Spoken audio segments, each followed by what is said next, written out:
কত কিউট আর স্টাইলিশ মাশাআল্লাহ! যেন মনে হচ্ছে আমাদের মাঝে খুদে সালমান শাহ ফিরে এসেছে।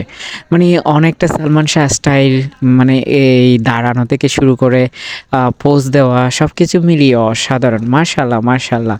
বুবলির পুত্র শাহজাদ খান বীরের কথা বলছিলাম। আসলেই খুব কিউট এবং খুব সুন্দর একটা বাচ্চা। বাচ্চাদের মধ্যে ফেরেশতা থাকে এবং বাচ্চাদের কোমলতা সবকিছুই অন্যরকম কিছু ভাইবস এনে দেয়।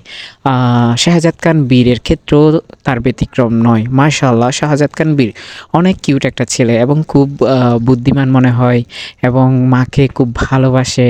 মায়ের প্রতি তার ভালোবাসাগুলো যখন দেখি, যখন তার খুনসুটিগুলো দেখি, যখন খেলার মোড়ে দেখি, মানে একেকটা সময় একেক রকম খুব ভালোই লাগে। আ বুবলি ছেলের বিষয়ে একদম নো কম্প্রোমাইজ। মানে ছেলের বিষয়ে খুব সতর্ক বুবলি। সেটা আমরা প্রায় সময় দেখতে পাই। ছেলেকে প্রপার টাইম দেওয়া, ছেলেকে ছেড়ে দূরে গেলেও ঘন্টায়, ঘন্টায় খোঁজ নেওয়া এবং ছেলের প্রতি আদর, ভালোবাসা, মমতা মানে অন্যরকম। ছেলেকে কিন্তু একাও ছাড়েন না। আমরা জানি সাকিব খান একবার বলেছিলেন যে শাহজাদ খান বীরকেও নিয়ে কোথাও যাবেন। কিন্তু মনে হয় বুবলি একা ছাড়েন না এবং এখন যেতেও দিচ্ছেন না। যার কারণে ওই ট্যুরটা হয়ে উঠছে না। যাই হোক, যেখানেই আছে শাহজাদ ভালো থাকুক, শাহজাদ সুন্দর একটা জীবন গড়ে তুলুক এবং সুন্দর একটা ভবিষ্যৎ তার সামনে আসুক। বুবলির মনে হয় তাকে ইসলামিক শিক্ষায় শিক্ষিত করার ইচ্ছে, তার ইচ্ছেও যেন পূরণ হয়।